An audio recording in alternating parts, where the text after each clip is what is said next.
I'm one of your hosts, Malu Beyonce, and my other host, Gabe. And we are so happy. This episode has drained me. I don't know about you, Gabe, but how are you feeling?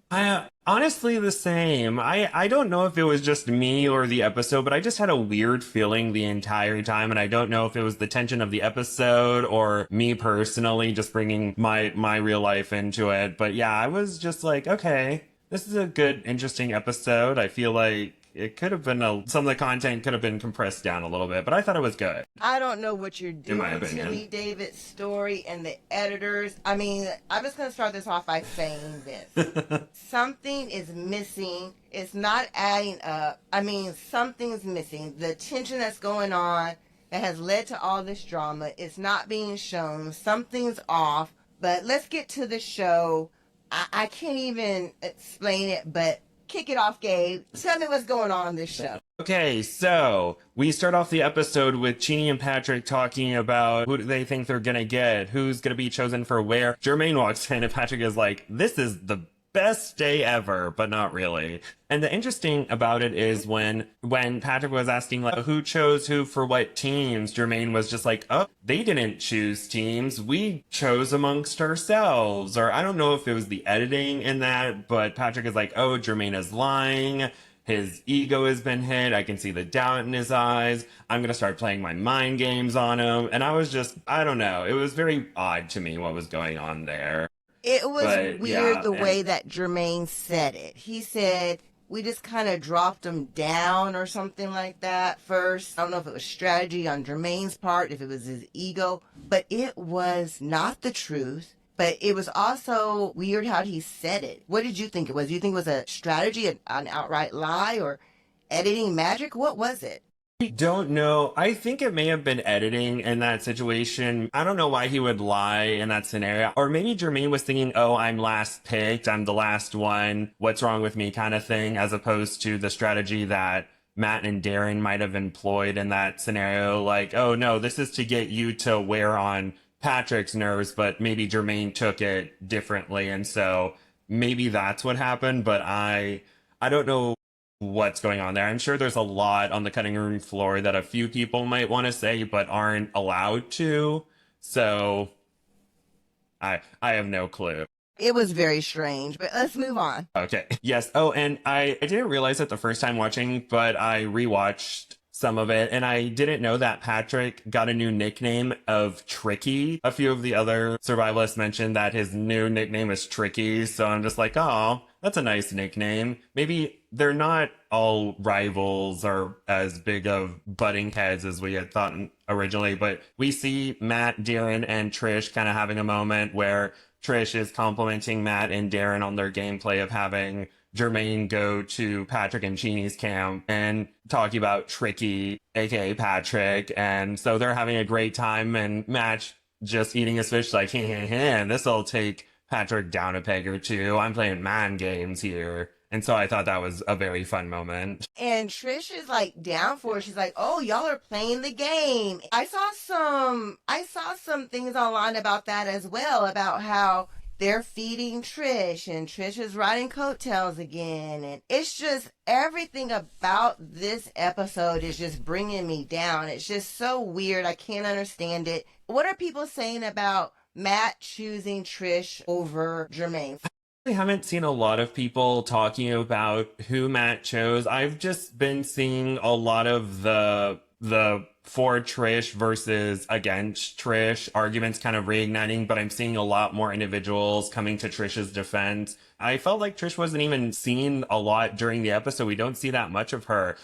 And people are saying she faked her eye injury because we don't hear about it during the episode. And I'm like, just because she's not talking about it doesn't mean it happened. She just doesn't really have a storyline this episode. So can we not say she faked an injury, please? Because she did get the vine sap in her eye. I don't think the medics are like, pretend you got the vine sap so you can sit down.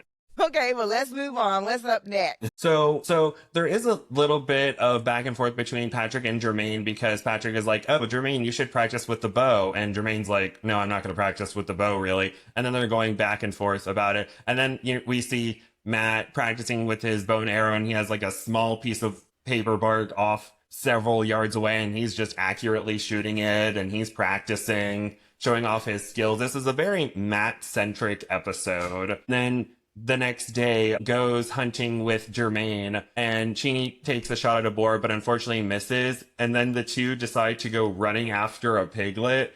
And while they were running after the piglet, I was like, no, not the piglet. It's so cute. And kind of fortunately for the audience, unfortunately for them, they don't get the piglet. And I'm just like, huh. And I saw that Patrick post about, oh, the guy who's telling me not to run after the pigs is running after the pigs himself. And I'm just thinking, well, there's a difference between a full-grown boar with tusk and a little tiny baby piglet that's just like running around in the woods being like, why are these people chasing me? Kind of thing. But I was kind of happy that the piglet got away. Right. Well, I think you skipped over something that was really important, and that's on day 12 when Germaine and Patrick are arguing. And what I don't like is how Patrick speaks to Germaine. I believe he said something like, you have to understand, this isn't sitting up in a tree blind in front of a pile of corn. Are you a hunter, Gabe? I am not. So the way that Patrick's talking to him, it's him saying, look, we're out in the wild here. This isn't fancy hunting where you're basically being set up where the hog's going to come to you. And it's really rude the way he's talking to him. And I don't know if people understand that. And I kind of want to point it out to you. There's a way to talk to somebody. There's a way to give somebody advice. And I think that is being looked over. If you're going to talk to someone and give somebody advice, give them real advice and don't talk down to somebody. You're talking down to him. And I think it rubbed Germaine the wrong way. And Germaine's like, listen, I got it. I'm a grown-ass man. Let me just do my thing. And I think this is why they're not having good communication. And Chini says, you need to stop. Just squash it. What do you think about this interaction, Gabe? Like, do you see how disrespectful that Patrick's being? I think, yeah, when he was saying it's not sitting wherever in front of a pile of corn, I thought that was very rude. I don't know if this is part of the mind games, but I'm sure Germaine spoke a lot of his hunting experience, and maybe Patrick wanted to like hit him where it hurt, like, oh, you haven't been successful here and you have all this experience. It's not this. But I think it may have gone a little bit too far with the way he was talking about it. He could just say, hey, I think you need to practice because we haven't gotten anything out here and you're the most experienced. But I think it might have been part of his mind games. And I think that they're kind of wearing down a little bit on Germaine, and Germaine's kind of feeling the effects of the competition and the environment. And so good for Patrick, bad for Germaine, and Chini's kind of stuck in the middle of both of them. I don't know what you mean by good for Patrick. I think that Patrick is disrespectful, and I think that they're not showing everything. Some things not being shown, and I just want to point that out. But let's move on. Because we can't talk about what's not being shown because we don't know. I think it was ridiculous for them to go chasing after that little pig. But I think for Chini, I think they got in the heat of the moment because it was a little pig. And I think they wasted way too many calories. That was smart. But I think it was her first kind of hunt. And they let the moment get away from them. Exactly. And I just remember seeing, they showed that moment in the trailer where Chini takes a shot and then Germaine gives her the arrows and then he goes running after the boars and stuff. And I was just like, oh, I guess when I watched it in the trailer, I was just like, oh, maybe she got something and he's going to like go after it. But then it was just like, oh, it's just a little piglet. I forgot. I'm looking at my notes here.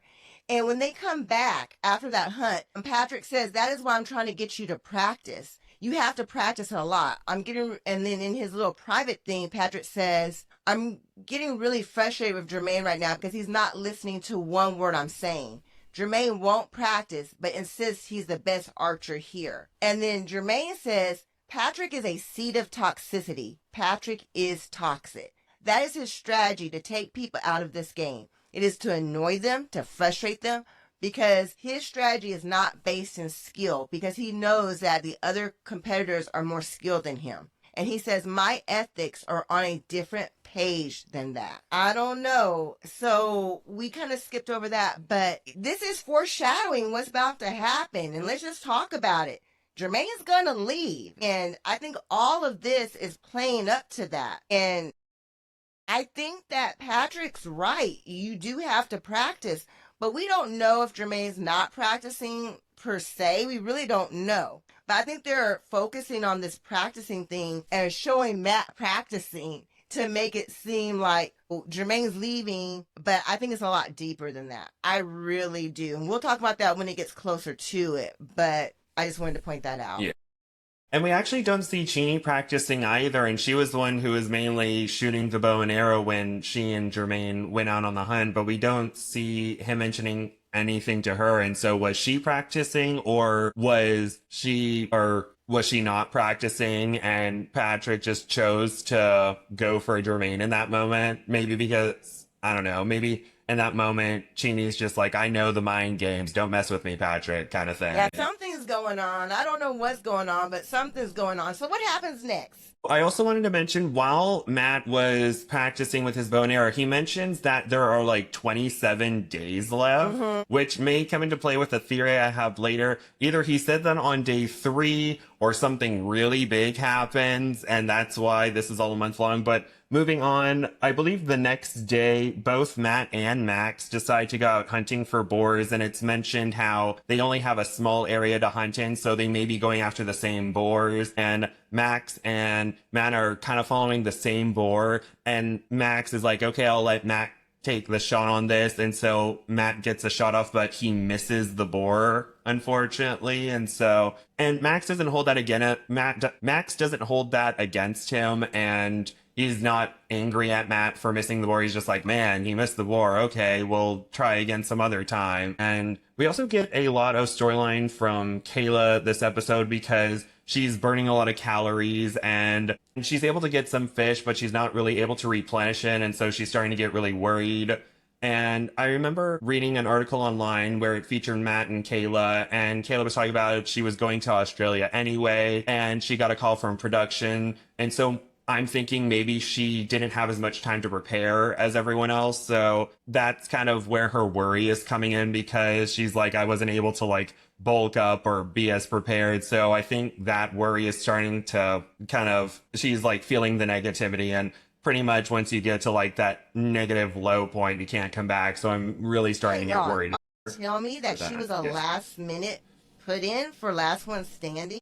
I don't know about last minute, but I think I would bet 1 penny that she got the call a little bit later than everyone else. I wonder who she was put in for. I'm so curious now. I mean, because if you're going to be on Last One Standing, you do need to prepare. You do need to go watch the show. You need to get your skills ready. You need to study all those snare traps. You need to really prepare. So I can see her having mental issues if you're not really prepared. So that's a good tip there. I did not know that.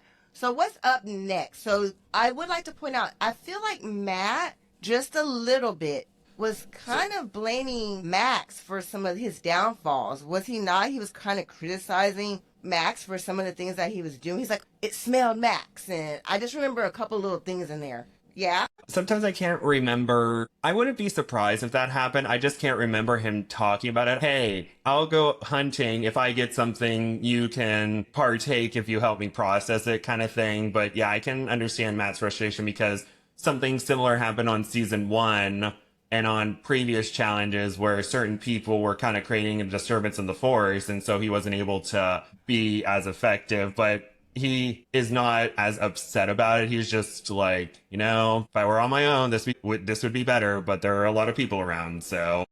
They kind of mentioned to Kayla, you want to go fish while we make these axes? And I think that hit her ego hard. What about you, Gabe? Yeah, I think Max was trying his best to diffuse kind of her emotional moment because she was starting to get really in her head in that moment, and he saw that she was kind of overthinking it and she didn't really know what she was doing. So to try to keep her from kind of breaking down, he's like, hey, why don't you go, you've been really successful with the fishing, so why don't you go do that, and then Laura and I will work on this. And so Kayla can have a little bit of a break in that moment so she doesn't fully break down. But I'm sure at that moment she was just like, oh, maybe my team doesn't really see me as an asset in these challenges. So it's very much a give and take. But I think her going fishing was probably the best for her in that moment. I think it probably was a great idea strategy-wise, but mentally-wise, It probably hurt her, but I think it all worked out in the end. So let's talk about the axes. I think obviously Darren had the best axe. Obviously, he actually changed up the way that he did his axes from the last time. So Patrick's whole theory of like, I saw Darren's last time. So that really didn't hold water because he didn't even do his axes the same way. I mean, who do you think had the best axe? Darren, of course, right? Right. And I think Laura had some pretty good axes as well. Her and her flint napping, they got really sharp edges with theirs. And then I think the use of like scapulas might not have been the best choice for Germaine and Cheney and Patrick. And see, I was going to say the opposite. I was going to say like it really looked like it was chopping well, but Never I mind. could be wrong. Huh? Never mind. I retract my statement. No, we can disagree. Agree to disagree. No, but that means I'm wrong. No, we can agree to disagree. But I will say this. The main thing is I did agree with a certain point that you should have different ones. I think that especially when you're not an expert, you should have, if you have all the same ones and they break, well, then you're really in a bind. Exactly. Trish being on Matt and Darren's team, she was able to give her insight with her axe because her axe was kind of the old faithful of her groups last season because Fernando and Dan, they were very strong and were able to chop the tree really well, but their axes kept falling apart. So while they were kind of mending theirs, they were able to use Trish's. And so I guess maybe they fused Darren and Trish's methods of making the axes to create an even better axe to help them out in this challenge, and it evolved into another stage of axe making. So Darren's team won by landslide, correct? Correct. Matt was very smart to check different trees in the area and kind of practicing on the trees. And so he saw, oh, I've chopped this type of tree before. This is the method to do it. And instead of trying to chop in one spot, he tried to go around because the fibers being mashed up, it wasn't able to be as supportive. So there was a point where, they're going around and it's like, oh no, we gotta keep going. We gotta end it. Oh, tree's fallen. Okay, let's go. And they run off to the finish line. I mean, it was just absolutely amazing. So who came in second place? Who came in second? That would be Max, Laura, and Kayla. And they were really amazing as well. Yes, and they were neck and neck with Germaine, Cheney, and Patrick, but by the way the edit went, there's a moment where Germaine seems to have injured himself and kind of slowed down, and maybe the editing was trying to make us think that that was the reason why they got third place, or maybe Max, Laura, and Kayla already had a big enough lead, so it's hard to tell, but Max, Laura, and Kayla did get second place, and unfortunately Patrick and Cheney and Germaine got third, and also Germaine hurt himself. So that was very unfortunate for him. It was sad. So let's just get to it. We knew somebody was leaving. We knew somebody was going to tap out. And unfortunately, it was Germaine. I was shocked. Now, I will say this. I knew that Germaine was not going to win. I knew that Germaine left the competition fairly early. I knew this just because I kept up with his social media because I'm his friend. He didn't tell me or anything like that, but I was shocked. What did you think about him tapping out?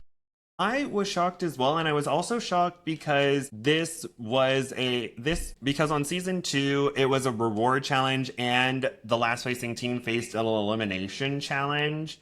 And so it was interesting how this was just a reward challenge. And so my thought is that maybe Germaine had mentioned the toxicity was wearing on him and that this being a competition wasn't able, or he really liked survival, but not really the competition. And maybe the negativity was kind of wearing on him. So maybe production was thinking maybe he'll have an argument with Patrick and then leave kind of thing. Or they wanted to get some more of the Patrick Germaine rivalry before Germaine left, or I don't exactly know. I feel like they could have had an elimination challenge, but they're just like, okay, Patrick is ready to leave. Let's just let him bow out gracefully kind of thing. You mean Germaine was ready to leave because you said Patrick. Do you mean Oh, Germaine? sorry. Yeah. Germaine seemed really ready to leave. And so maybe the producers wanted him to bow out without having to give them an extra challenge. And they didn't want the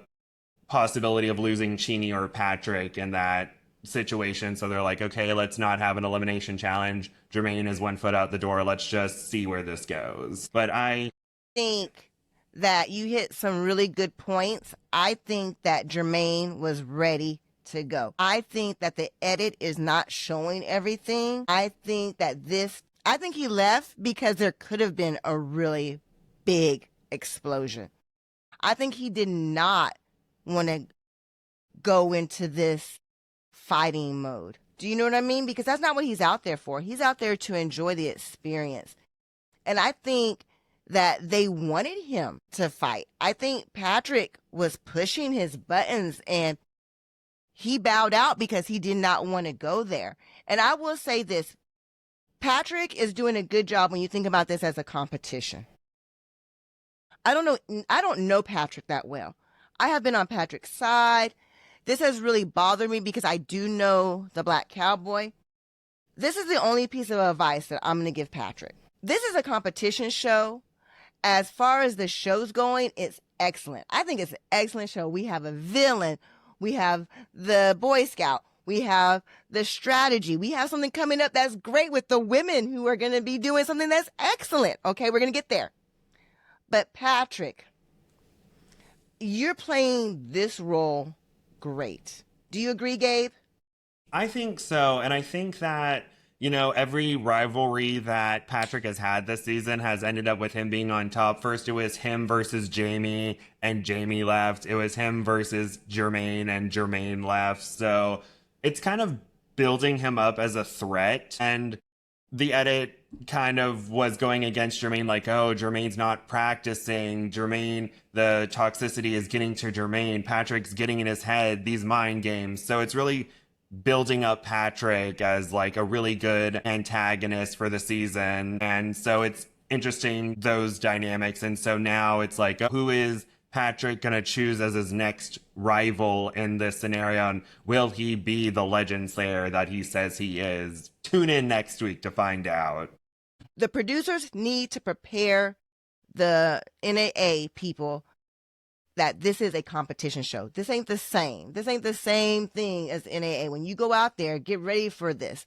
Get ready for a different type of swag, right? Exactly. And I think that the individuals who understood the assignment were Jamie, Patrick, and Matt. There are a few others, but those are the three I wanted to highlight because, Jamie had some of the least amount of days. People don't talk about him too much amongst the pages, no offense to him.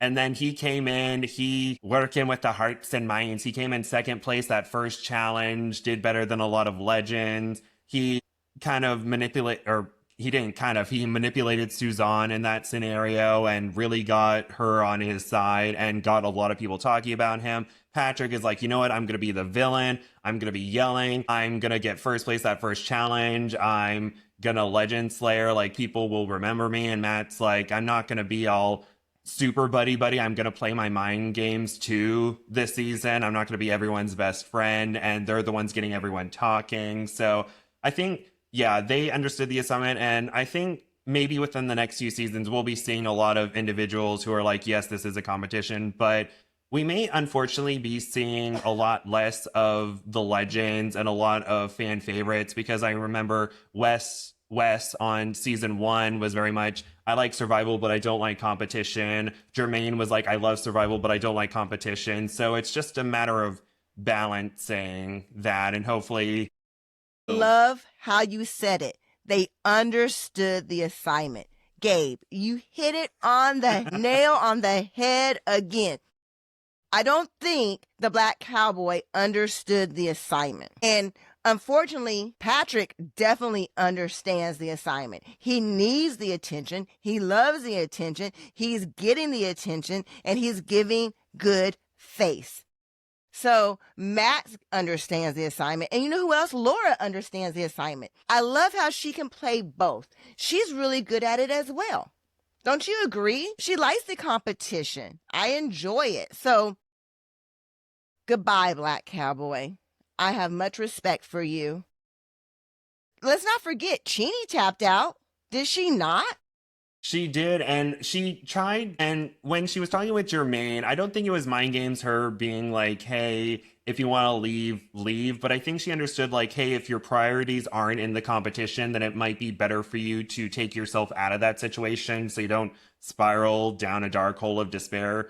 And I think I mentioned this before, but one of the main reasons why Cheney left season one was because her sister was about to have her first child. And so once all the arguing happened, she's just like, I don't want to be here anymore. Like, my sister No, is. you've never mentioned that before. Oh, I Hold haven't. up. No. Oh. So Chini was in Last One Standing, and she left because she wasn't having a good time. And she's like, my sister's about to have a baby. I'm out. This is not even worth it. Is that what you're telling me? I swear there is. I swear I need to find it, but there was a clip that was released onto social media where Cheney was talking about how I don't think they showed it during the episode, but she was talking about, my mind's not really here. My sister's about to have her first child. And after all the arguings and that really awkward intervention that was happening, she's just like, you know what? My priorities aren't here. I don't think I'm going to win this. Like, my mind isn't in it. And with Naked and Afraid, your mind has to be in it 100% and prioritize this challenge. She's like, I can't prioritize this challenge. I need to go home and be with my sister. So the answer is yes. Yes. The answer is yes. Yes. Okay, so Cheney understands Patrick because the way that she handled it when Germaine was like, I'm out, it was a little weird. But I think it's because we don't really know what was going on. I think him leaving, I don't think that was the real leaving. I think he was like, I'm out. This ain't even worth it. I'm not having fun. And I think that was a little staged. I don't think that was his real out. Maybe during the 90s, like, and I'm going to leave, but production is like, no, stay a little bit, have a little interaction with Cheney because Germaine and Cheney seem to be really good friends. And then Germaine can have that moment where he says goodbye to Patrick and then leaves. And then Patrick is like, yes. My plan has worked. My mind. No, he wouldn't even say goodbye to Patrick. He didn't say goodbye to Patrick, did he? I swear he was like, hey, man, I'm out. And Patrick was like, yes. Yeah, but I mean, he didn't have that moment with them. Whatever. Peace out. So what do you think is going to happen next? Okay, so is there anything else that we need to talk about that's interesting? During the episode, Trish never mentions her eye in this episode. And Trish doesn't really get that much screen time in this episode. So that, I guess I wanted to point that out. And also with the updated PSRs that they showed on the Instagram and Facebook page, they got Germaine's PSR wrong because in the updated PSR, they said his PSR unfortunately dropped to 7.4. But then when they showed everyone's updated PSRs, it's still a 7.6. So I just wanted to point that out as well. Continuity error. Oh, you messed up. Okay, so let's talk about Trish. Let me remember everything about Trish. Trish gives Patrick the nickname of Tricky. She eats fish. She eats pig. She participates in that little conversation where Patrick comes over and complains about Germaine. I did not like that conversation where Patrick, Matt, and Trish are talking about Germaine. I didn't like it. She participated in it. Remember that? Yeah, and Patrick is like, dude, he's not practicing with his bow and arrows. That's crazy. He doesn't sound like that, but yeah. Yeah. Go ahead. I was just saying, Matt was just like, you gotta practice. And I also, in that moment, I'm just like, wait a second. Matt's the guy who called you a weasel. Matt's the guy who put Germaine in your team. I guess there's a lot more friendliness than they're not as I've said earlier, I think they're not as like butting heads as they were. It's confusing. What are we not seeing here? Because Patrick is, his conversation with Matt, Max, and Laura is what convinced Matt to put Germaine in his group. So you're going back to the guy who was part of the reason why Germaine is in your group, and you're butting heads with him, and you're talking about how Germaine is not practicing with the bow and arrow and how frustrated you are with that. And I'm just like, wait, but what is going on here? What are we not seeing? All right. So I saw some posts about Trish and her eye and how she was faking it. No, she wasn't faking it. Her eye just got better. Hello. I mean, it was stinging when it happened. It got better. I mean, it's just that simple, people. So let's talk about the Facebook post of the week. And So Jordan Ray Luma says, can someone explain Patrick's goal? His behavior just sickens me, and it makes me hate watching the show nowadays. I feel defeated. Now, I point this out because I felt defeated too. Something about his actions this week, it just made me sad. It made me feel dirty. It made me feel defeated. And his post got 107 comments. And I thought it was a really good post. And some of the people said that he was playing a role. Some said that he's playing a game. And I agree, he's playing a game. Some people say he's the new Jeff. This is what one person said. I honestly think he is just an obnoxious person.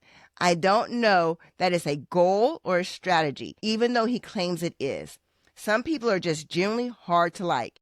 He's one of them for me. I think that Patrick likes attention. I think Patrick needs attention. I don't think there's anything wrong with it. I think that we need a person who is an attention seeker in Last One Standing. What do you think?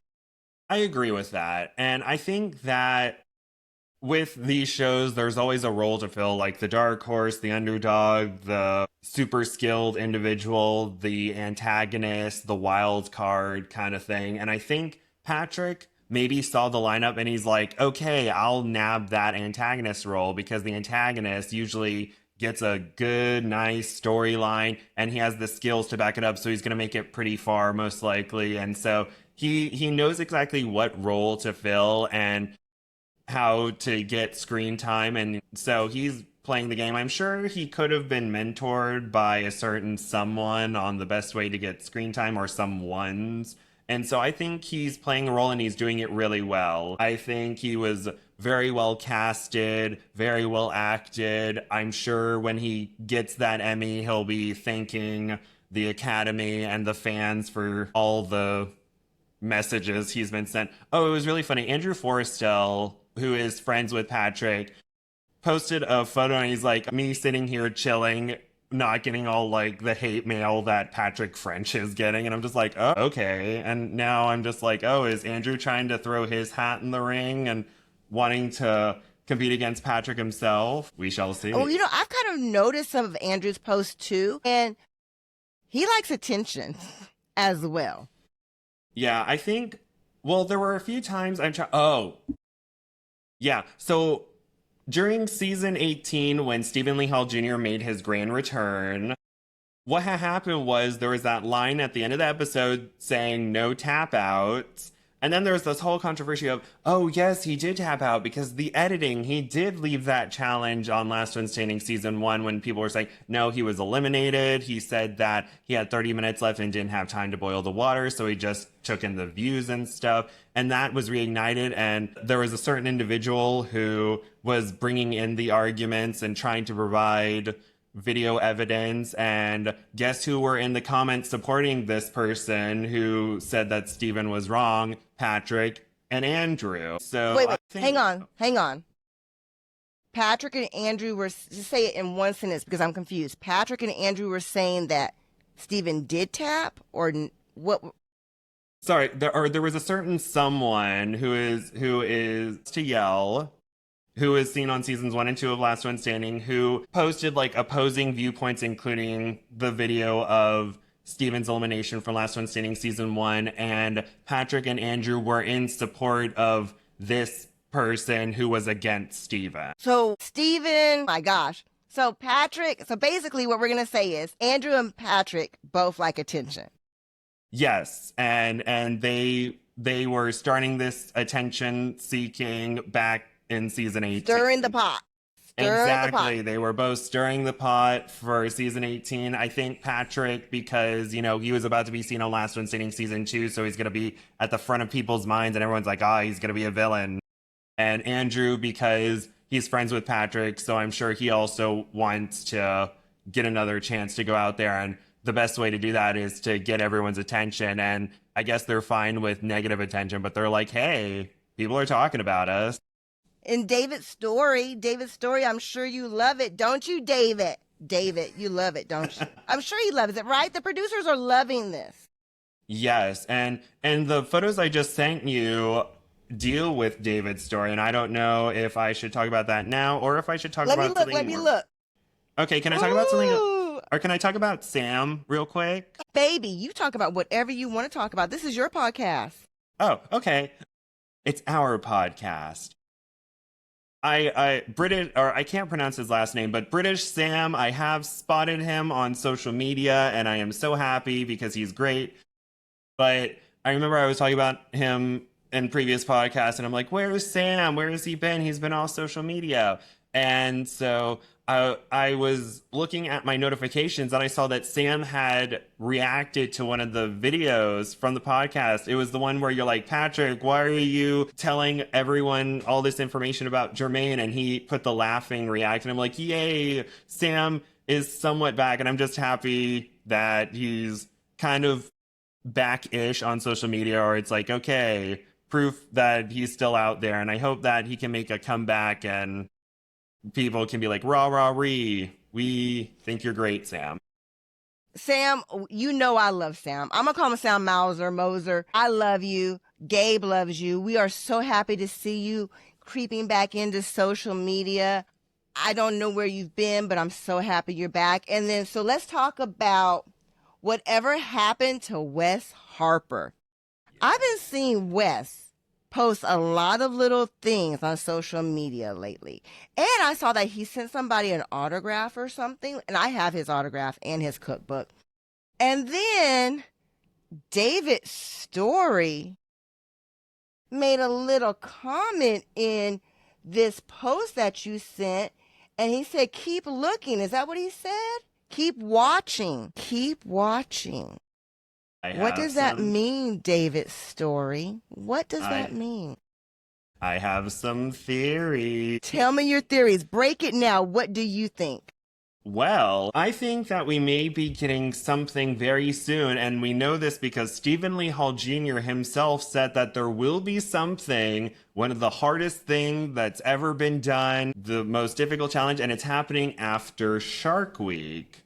So my thought is, what if Stephen Lee Hall Jr. and Wes and several other survivalists have done a challenge that we're going to see soon? And I think I may know who else may be there. Yes, and I think I may know who's on there, but I don't know what else I can say because I feel like if I go too in-depth, people are going to think that's weird because I like to do my research. Right, and people are going to think that people are telling us stuff, and people are not, let me tell you people are not telling us anything. We research. We look at everyone's social media. We follow everybody. People are not giving us secrets, right, Gabe? We just follow everybody. We live, drink, and sleep and dream all of this. Oh gosh, when I'm in research mode, there are times where I'm just sitting awake and I'm like, wait, no, what if someone was posting for them and they actually did go out there? Wait, what if they were just taking a social media hiatus? And I'm just like, but I've been like, I cross-examine, but it's also, again, if I go fully into my process, people are going to be like, and then just like back away slowly. Obsess a little bit. So let's talk about what's going on with the girls this week. So goodbye, Black Cowboy Germaine. We have something coming up. Even Megan Afraid is teasing it. What do you think it is, Gabe? It may be very controversial, but I think that all three of them are gonna tap. I'm not frozen. Right. Oh, sorry. I think that Kayla, Laura, and Trish are gonna tap out of the challenge. And why? Because a lot in this episode we hear about Laura and her neck, and then we don't hear about Trish's eye, but it still may be giving her problems. And then with Kayla, she's kind of going down the negativity rabbit hole. And once you hit the point of no return, there's no really coming back from that. And we have seen in the past survivalists injuring themselves, and they are cleared to continue, but they're like, I can't really do this anymore. And maybe Laura and Trish have kind of hit that point, and Kayla is just not able to bounce back either. Also, with the trailers, there are maybe one or two more points, but I think that all three of them are going to tap. Laura, Trish, and Kayla from the trailers that haven't happened yet. There are moments further on where I'm like, I can't. Kayla, Laura, and Trish are going to tap out of the chat. So I think that because that would probably send ripples through everything. Matt also said that they had 27 more days left, so maybe it was supposed to be 45, and if 3 people tapped, then they're like, okay, let's just have it be a month. And then we don't hear about Trish's eye, but it's still being that might be giving her problems. It's either that or them being like, we're teaming up against you guys. Was the only other theory. And once you hit the point of no return, there's no really maybe getting a triple tap out. And we have seen in the past, but I could be wrong, injuring themselves, and they are clear to continue, but they're like, I can't really do this anymore. And maybe Laura and Trish have kind of hit that point, and Kayla is just not able to back either. And also with the trailers, whatever happens, there are maybe 1 or 2 more points. It's not just because of 3 Laura, Trish, and Kayla tough out there from the mentally. Trailers that haven't happened yet. I think that there are moments further on where I'm like, I can't. I don't think they're there for that. So I think that this is a toxic because that would probably send ripples through everything. Matt also said that they had 27 days left, so maybe it was supposed to be 45, and if 3 people tapped, and they're like, okay, let's just have it be a month. To compete for $100,000, even though I don't think the $100,000 happening. It's either that or them being like, we're teaming up against you guys. If you're not there to compete for a large amount of money for some cutthroat I think we may be getting a triple tap out, but I could be wrong. But that seems like a very. I'm sorry if I like deflated the situation. I think you're right. I think that people are going to be shocked about what's about to happen, and I don't think we'll really know the real reason, but we'll see what happens. I don't want them to shut us down, though, Gabe. I don't want them to shut us down. So we'll see what's going to happen. What's the synopsis for next week? What does it say? Down Under Siege. Luckily, I typed this out because I knew this was coming. Down Under Siege. Pushed to the brink, 3 competitors send shockwaves through the outback. All camps are disbanded, and challenges going forward will be solo tests. A hunting competition offers a protein reward. Medics are called when a survivalist steps on a hot coal. Or steps on hot coals. Read it again slowly. Pushed to the brink. 3 competitors send shockwaves through the situation. All camps are disbanded, and challenges going forward will be solo tests. A hunting competition offers a protein reward. Medics are called when a survivalist steps on hot coals. Pushed to the brink.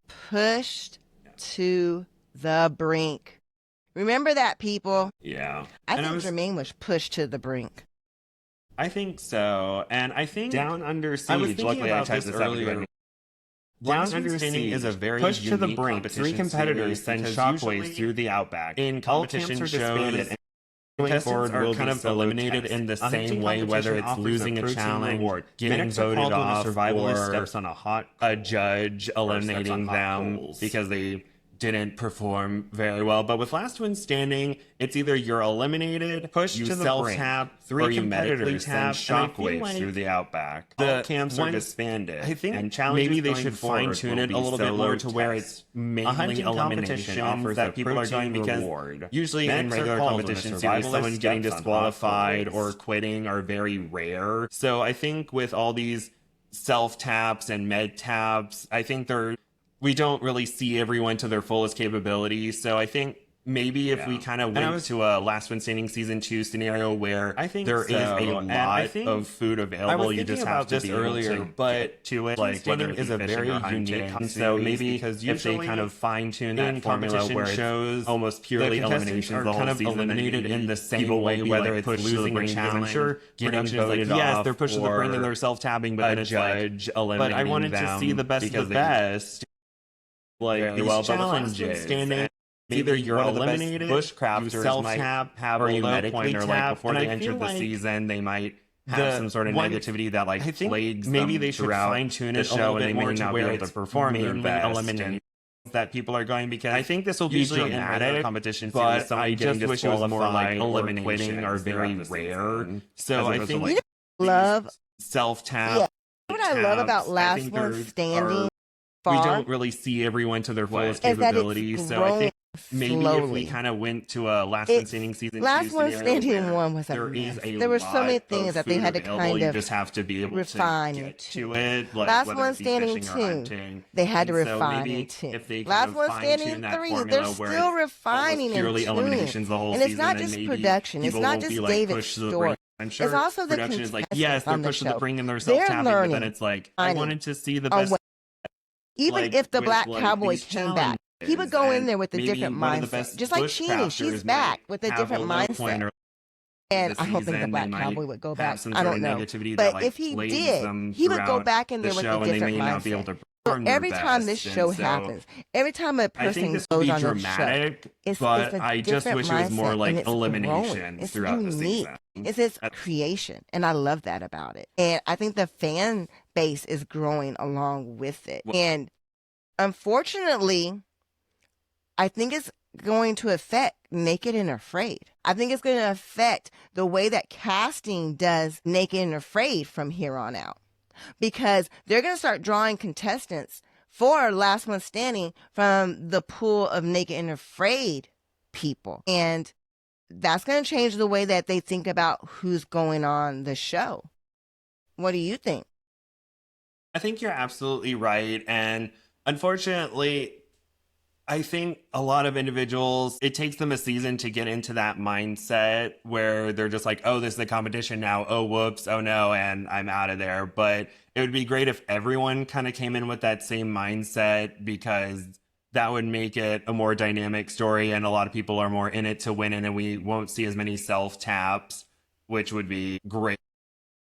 I don't know if it's just picking people who are already in that mindset, or if it's just kind of, I don't know exactly how they could do that, but hopefully they'll be able to prepare the survivalists more for that scenario. And I guess as they're learning and growing, I'm sure by season 7, they'll have everything refined and they'll be able to have more efficient alliances, because alliances on Last One Standing aren't super effective at this time, but maybe in a few seasons there'll be ways where an alliance would be a lot of beneficial. While now it's just like, okay, here's my that mindset team members for this moment. They're just like, oh, this is the competition now. Oh, once we go to another team, it's just like those relationships don't really. There's no formula yet. There's no Last One Standing formula, so you can't go in there with any kind of game plan, because there is no formula, because when you go out there, you have no idea what's going to happen.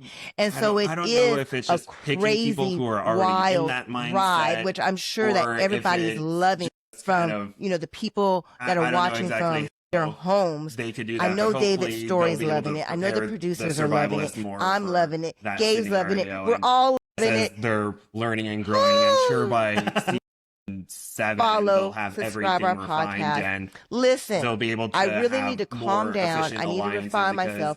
You need a referee on the show. I'm telling you, bring the Godfather, EJ, and me out there to do a little refereeing out there. That would be an excellent addition. Just try us out for one little session and see how it goes. I'm just telling you, not because I want to be out there, and we'll be naked. It'll be great. Alrighty, I'm out. Thank you so much for listening. Gabe, you were excellent. So sorry about the technical difficulties. We're really going to try to work on it.